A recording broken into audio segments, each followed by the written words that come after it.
मैं माँ बनने वाली थी, पर मेरी सौतेली माँ को मुझ पर रहम नहीं आई और उन्होंने इस हाल में मुझे काम पर भेज दिया। रास्ते में मेरा सिर चकराने लगा तो सामने मुझे एक पुलिस वाला नजर आया। मैं मदद के लिए उसे हाथ दिखाई और फिर मेरी आंखों के सामने अंधेरा छा गया। जब मेरी आंख खुली तो मैं जेल में 10 खतरनाक मुजरिमों के बीच में थी और वह लोग मुझे घेर कर मेरे जागने का इंतजार कर रहे थे। और फिर उन्होंने मेरे साथ जो किया, मेरी आत्मा कांप उठी। मेरा नाम सविता है। मेरे पापा कोल माइन के एक मजदूर हैं और जैसे ही मैं 14 साल की हुई तो मेरी सौतेली माँ ने जबरदस्ती मुझे कोल माइन में काम पर लगा दिया और मैं इतनी कम उम्र में मेहनत मजदूरी करने लगी। मेरी हालत दिन पर दिन खराब होती चली गई क्योंकि वह मुझे ठीक से खाना तक नहीं देती थी। आखिर मैं अपने कमाए हुए पैसे को चोरी करके उससे बाहर से खाना खरीद कर खाने लगी। मेरी माँ को शक होता तो वह मुझे मारने पीटने लगती। मैं उनके अत्याचारों से परेशान हो चुकी थी, लेकिन मेरे पापा मेरी हिफाजत नहीं करते थे। वह तो बस माँ के कहने पर ही उठते बैठते थे और मेरी सौतेली माँ, जिसे मुझ पर जरा भी रहम नहीं आता था। मैं अपनी जिंदगी से बहुत परेशान थी, पर मुझे नहीं पता था कि मेरी जिंदगी में कौन सा नया बड़ा तूफान आने जा रहा है। इसी तरह से दिन कटते कटते मैं 18 साल की हो गई और एक दिन मेरी माँ ने मेरे लिए एक रिश्ता तय कर दिया। लड़के वाले मुझे देखने आ गए थे और मुझे पता तक नहीं था कि लड़का क्या काम करता है। लड़के वालों ने मुझे देखकर पसंद कर लिया और मेरी माँ लड़के वालों से 1 लाख मांग बैठी थी। मैंने अपनी माँ से कहा, माँ, अगर आप लड़के वालों से पैसे लेकर मेरी शादी करवाओगी तो शादी के बाद वह मेरे ऊपर और अत्याचार करेंगे। मुझे ऐसा लग रहा था कि मेरी माँ मेरी शादी नहीं करवाना चाहती, बल्कि मुझे बेच देना चाहती है। शादी का सारा इंतजाम हो गया था, जो कि लड़के वालों ने अपनी तरफ से ही किया था। उन्होंने मेरी माँ को पैसे भी दे दिए थे और मैं अपने कमरे में पड़ी पड़ी रो रही थी। मुझे बहुत घबराहट हो रही थी कि आखिर मेरी जिंदगी में कौन सा नया तूफान आने वाला है। आखिरकार मैं शादी करके ससुराल आई। मैं तो वहाँ एक नई दुल्हन थी, पर मेरी सास मुझसे वहाँ पर दौड़ा दौड़ा कर सारा काम करवा रही थी, सारे मेहमानों की सेवा करवा रही थी और एक पल भी मुझे बैठने नहीं दे रही थी। काम करते करते मैं थक कर चूर हो गई तो रात को मैं अपने कमरे में आ गई। मैंने देखा मेरा कमरा बिल्कुल भी सजा हुआ नहीं है। ऐसा नहीं लगता कि किसी नई दुल्हन का कमरा हो। मेरे तो सपने बिल्कुल टूट चुके थे और मैं समझ नहीं पा रही थी कि आखिर फिर लड़के वालों ने मुझे बहू बनाकर घर पर क्यों लाए हैं, और वह भी मेरी माँ को 1 लाख रुपए देकर। मैं बहुत ही ज्यादा लाचार परेशान महसूस कर रही थी कि तभी मेरे पति कमरे के अंदर आ गए और उनकी हरकतों को देखकर मेरे पैरों तले से जमीन निकल गई। मेरे सिर पर मानो आसमान टूट पड़ा। मेरे पति को देखकर मैं समझ चुकी थी कि वह देख नहीं सकते। उन्होंने अपने अंधे बेटे से मेरी शादी करवा दी। तभी मेरी सौतेली माँ ने इस बात के पैसे लिए होंगे। मेरा पति एक लाचार था, तो फिर वह मेरी जिम्मेदारी कैसे उठाएगा। आखिर उन्होंने इतना बड़ा सच मुझसे क्यों छुपाया। उनकी हालत देखकर मैं जोर जोर से रोने लगी। जब मेरे पति मेरे पास आकर कहा कि क्या बात है, तुम क्यों रो रही हो। मैंने कहा, आप देख नहीं सकते हो, यह सच आपने मुझसे क्यों छुपाया। उन्होंने कहा, हमने तो तुम्हारी माँ से सब कुछ कह दिया था और उन्होंने इस बात के हमसे पैसे भी लिए हैं। मुझे लगा तुम सब कुछ जानती हो। मैं सोच भी नहीं सकता कि तुम्हारी माँ ने तुमसे यह सच छुपाया। इस बात से मैं और ज्यादा रोने लगी थी। मेरे पति ने कहा, अब रोने का कोई फायदा नहीं है, अब तो तुम मेरी पत्नी हो और मैं तुम्हारा पति हूँ। उनकी बात बिल्कुल सच थी। वैसे भी मेरी सौतेली माँ के यहाँ भी मैं कौन सा राज रानी बनकर रहती थी, तो मैंने उन्हें पति के रूप में स्वीकार कर लिया।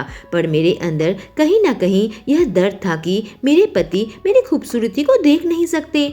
वह मेरे करीब आकर मुझे अपना लिया था। उधर मेरी सास मुझे दिन भर घर का काम करवाती थी। बस मेरी किस्मत में यह था कि मुझे दोबारा कोल माइन में मजदूरी करने नहीं जाना पड़ा। मेरे पति दिन भर घर पर ही रहा करते थे, पर कभी कभी रात को बाहर निकलते थे।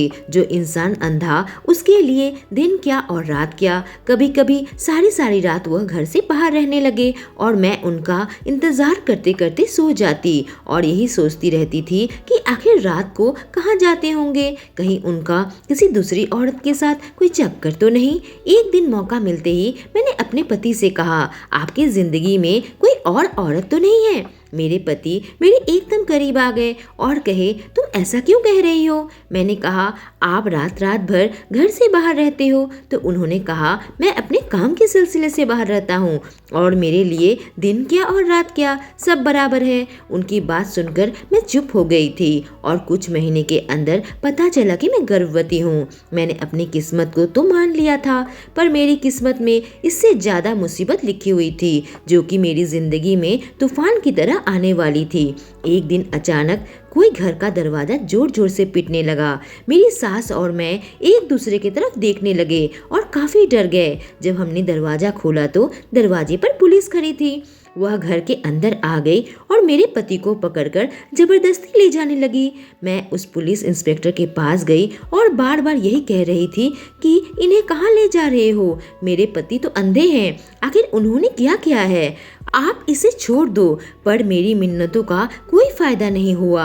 पुलिस उन्हें उठाकर ले जा चुकी थी। मैं और मेरी सास रोते रह गए। उसके बाद मैं पुलिस स्टेशन पहुंची और पुलिस से बार बार पूछने लगी कि मेरे पति को छोड़ दो। उस पुलिस इंस्पेक्टर के साथ मेरा बहुत झगड़ा भी हो गया। मैं बहुत गुस्से में थी कि मेरे लाचार पति को जबरदस्ती क्यों पकड़ कर ले आए हैं। मेरी तो कुछ भी समझ में नहीं आ रहा था। पुलिस वाले ने मेरी सास को बुला लिया और मेरी सास मुझे समझा बुझाकर मेरे मायके छोड़ आई। मुझे लगा मेरी सौतेली माँ मेरा दुख समझेगी और मेरी मदद करेगी, लेकिन मेरी सौतेली माँ मेरी गर्भवती होने के बावजूद भी मुझसे कहा, तुम यहाँ बैठकर रोटी तोड़ोगी क्या? मैंने कहा, माँ यह मेरे पापा का भी घर है। पर उसने कहा, यहाँ रहना है तो काम करना पड़ेगा। मैंने सोचा घर का सारा काम तो मैं ही करती हूँ, और क्या काम की बात कर रही है। उन्होंने कहा, कल से तुम कोल माइन में मजदूरी करने जाओगी। मैंने कहा, माँ मैं गर्भवती हूँ, अगर आप मुझसे भारी काम करवाओगी तो मेरे ससुराल वाले क्या सोचेंगे? पर मेरी माँ ने मेरी एक न सुनी और मुझे काम पर भेजने लगी। भारी काम करते करते मेरी हालत खराब हो रही थी और मेरी तो जान निकली जा रही थी। धीरे धीरे मुझे चक्कर आना और उल्टी आना भी शुरू हो गया। एक दिन मेरी तबीयत बहुत ही ज़्यादा खराब हो गई थी। मैंने कहा, माँ आज मैं काम पर नहीं जाऊँगी, मैं बहुत बीमार हूँ। पर मेरी सौतेली माँ को मुझ पर रहम नहीं आई। उन्होंने धक्के मारकर मुझे काम पर भेज दिया। मैं किसी तरीके से काम पर जा रही थी कि तभी मुझे चक्कर आने लगा। रास्ते में दूर मुझे खाकी वर्दी पहने एक पुलिस वाला नजर आया। मैं दूर से ही उससे मदद के लिए हाथ हिलाने लगी तो वह मेरे पास आने लगा, लेकिन तब तक मुझे बहुत ज़्यादा चक्कर आने लगा था और उसके करीब आते ही मैं चक्कर खाकर गिर पड़ी। और जब मेरी आँख खुली तो मैं जेल में थी और 10 खतरनाक मुजरिम मुझे घेरे हुए थे। उनको देखकर तो मेरे पैरों तले से ज़मीन निकल गई। आखिर मैं यहाँ पहुँची कैसे? डर के मारे मेरी हालत खराब हो रही थी। मैं याद करने लगी कि जब मैं मदद के लिए पुलिस वाले को हाथ दिखाया था तो वह मेरे करीब आ गया था और वह वही पुलिस वाला था जिसके साथ मेरा पुलिस स्टेशन में झगड़ा हुआ था। शायद इसी गुस्से से उसने बदला लेने के लिए मुझे जेल भेज दिया और इन 10 खूंखार मर्दों के बीच छोड़ दिया ताकि मेरा फ़ायदा उठा सके और मेरे साथ गलत काम कर सके, मेरी इज्जत को नोच सके। क्या इस दुनिया में कोई ऐसा शख्स नहीं है जो कि मुझसे प्यार करता है? मैं होश में तो आ गई थी, पर मेरी तबीयत बहुत खराब थी और वह 10 खतरनाक कैदी मेरी तरफ गंदी नज़र से घूर रहे थे और मेरे ठीक होने का इंतज़ार कर रहे थे ताकि अपने दिल की मुराद पूरी कर सके। कोई ना कोई मर्द हर वक्त मेरे पास रहता। मुझे कोई पानी ला कर देता तो कोई मुझे खाना ला कर देता। कभी कभी 2 मर्द खड़े होकर मुझे पंखे से हवा करते। वह लोग मेरी सेवा कर रहे थे ताकि मैं जल्दी से ठीक हो जाऊं। अगर इस गर्भवती हालत में इन लोगों ने मेरे साथ कुछ किया तो मैं मर जाऊंगी। यही सोचकर डर से मैं कांप उठी थी। जब रात को सोती थी तो डर लगता था कि कोई मेरे साथ कुछ कर ना ले, क्योंकि रात को भी कोई ना कोई मेरे सामने खड़ा होता था। उन लोगों की सेवा से मैं ठीक होने लगी और यही सोचने लगी कि इतनी सेवा, इतना रहम तो आज तक मुझ पर कोई भी नहीं दिखाया। यह सोचते ही मेरी आंखों से आंसू आ जाते थे। तभी कोई मेरे सामने रुमाल लेकर आता और मेरे आंसू पोंछ देता। जब भी यह मर्द मेरे करीब आते तो मेरी बिल्कुल सांस रुक जाती और मैं अपनी माँ के ख्यालों में खो गई। मेरी अपनी सगी माँ इसी तरीके से मेरी सेवा करती थी, मेरे आंसू पोंछती थी। बेचारी कोल माइंस में काम करती थी और मुझे और पापा से बेइंतहा मोहब्बत करती थी। पर एक एक्सीडेंट में उनकी मौत हो गई। माइंस में इस तरह के हादसे होते रहते हैं और लोग जान गंवाते रहते हैं। मेरी माँ के मरने के बाद मैं बिल्कुल टूट चुकी थी और मुझे संभालने के लिए मेरे पापा ने दूसरी शादी कर ली थी। पर मेरी सौतेली माँ आकर हमारी जिंदगी जहन्नुम बना दी। मेरे पापा तो उससे बहुत डरते हैं और उनके आगे कुछ भी नहीं कह पाते। एक बार मुझसे कहा था, सबिता बेटा, मैं दूसरी शादी करके बहुत बड़ी गलती की है। मैं तुम्हारा ठीक से ख्याल नहीं रख पाता। उन्हीं की वजह से मैं यहाँ जेल में कैद हूँ। सौतेली माँ ने मुझे जबरदस्ती काम पर नहीं भेजा होता तो मैं सुरक्षित घर पर होती।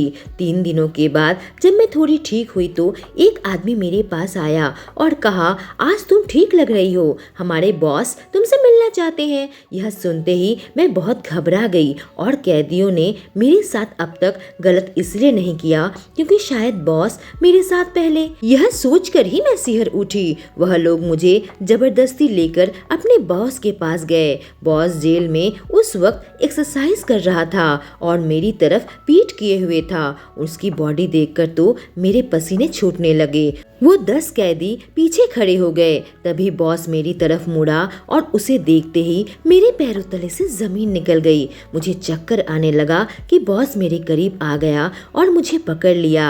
मुझे अपनी गोद में उठाकर चारपाई में लेकर आया और मेरी आंखों में गंगा जमुना बहने लगा। मैंने कभी कल्पना भी नहीं की थी कि यह बॉस मेरा पति है। मेरे मन में हजारों सवाल थे। मेरा पति तो अंधा नहीं था, फिर मेरे सामने अंधे की एक्टिंग क्यों करता था? मैंने कहा, आप यहाँ, मुझे कुछ भी समझ में नहीं आ रहा है। मेरे पति ने कहा कि मुझे पता चला कि मेरी गिरफ्तारी के बाद तुम पुलिस स्टेशन आई थी और पुलिस वाले से बहुत झगड़ा भी की थी। इस वजह से मेरी माँ ने तुम्हें मायके पहुँचा दिया था। पर तुम्हारी सौतेली माँ जबरदस्ती तुमसे मजदूरी करवाने लगी, भारी काम करवाने लगी, जिससे तुम्हारी तबीयत बहुत बिगड़ गई और तुम्हें चक्कर आ गया था। इसी वजह से मैं तुम्हें यहाँ बुला लिया। मैंने कहा, मैंने तो कोई जुर्म नहीं किया, फिर मैं जेल में क्यों हूँ और आपने मुझे कैसे बुलवाया? मेरी कुछ भी समझ में नहीं आ रहा है। आप हो कौन और आप तो देख सकते हो। मेरे पति ने कहा, शांत हो जाओ, कितने सारे सवाल पूछोगी? और उसके बाद उन्होंने जो कुछ कहा वह सुनकर मैं बिल्कुल कांपने लगी। उन्होंने कहा, मैं कोल माफिया हूँ और पुलिस बहुत पहले से मेरे पीछे पड़ी हुई थी। उनको मेरे खिलाफ कुछ सबूत भी मिले थे, जिस वजह से मैं अंधा बनने की एक्टिंग कर रहा था और रात को घर से बाहर निकल जाता था, क्योंकि रात को ही हमारा काम चलता है। पर पुलिस मेरे पीछे पीछे हमारे घर तक आ गई और मुझे गिरफ्तार कर लिया। यह सुनकर मैं रोने लगी। मैंने कहा, आपने मेरी जिंदगी खराब कर दी। आप बुरा काम करते हो, इससे अच्छे तो हम हैं, कम से कम मेहनत मजदूरी करते हैं। मेरे पति ने कहा, मैं पुलिस के सामने आत्मसमर्पण कर दिया है और मुझे इस काम के लिए 3 साल की सजा होगी। अपनी सजा काटने के बाद मैं और मेरे यह आदमी मिलकर अच्छा काम करेंगे और तब तक तुम यही हमारे पास रहोगी और हम लोगों की सेवा करोगी। हम लोग तुम्हारा ख्याल रखेंगे और हर मुसीबत से बचाएंगे। मैं तुम्हें उस जालिम दुनिया के पास दोबारा नहीं छोड़ सकता, न ही मैं तुम्हें मायके में छोड़ सकता हूँ, क्योंकि तुम्हारी सौतेली माँ बहुत मेहनत करवाती है तुमसे, और ना ही मैं तुम्हें अपनी माँ के पास छोड़ सकता हूँ, क्योंकि मेरी माँ भी तुमसे बहुत काम करवाती है। उसके बाद 3 साल मेरे पति जेल में रहे और मैं भी उनके साथ रही। मैं जेल में बच्चे को भी जन्म दिया। उन लोगों ने गैर कानूनी तरीके से मुझे अपने पास रखा था, पर वह 10 आदमी जब भी मौका मिलता मुझे हाथ लगाते थे और मेरे पति कुछ भी नहीं कहते थे। कहते थे कि जेल में वह लोग भी तन्हा हैं, तो तुम उन्हें कुछ मत कहो, क्योंकि वह उससे अधिक तुम्हारे साथ कुछ भी गलत नहीं करेंगे। अगर मेरे आदमी मेरे खिलाफ हो गए तो यहाँ पर 3 साल टिकना नामुमकिन हो जाएगा। उनकी यह अजीब फरमाइश मुझे पूरी करनी पड़ती थी, पर सब मिलकर मेरे और मेरे बच्चे का ख्याल रखते थे। जेलर को उन्होंने ढेर सारे पैसे दे दिए थे, जिस वजह से 3 साल हमें कोई तकलीफ नहीं हुई। बस उनके 10 आदमियों को मुझे झेलना पड़ा, जिन्होंने कभी भी अपनी हद पार नहीं की। और जेल से रिहा होकर मेरे पति ने गलत काम छोड़ दिया और वह और उनके आदमी मिलकर अच्छा काम शुरू कर दिया, जिससे मेरे आगे की ज़िंदगी संवर गई। दोस्तों, अगर आपको यह कहानी पसंद आई हो तो हमारे चैनल को सब्सक्राइब करें और बेल आइकन को प्रेस करें। Thank you.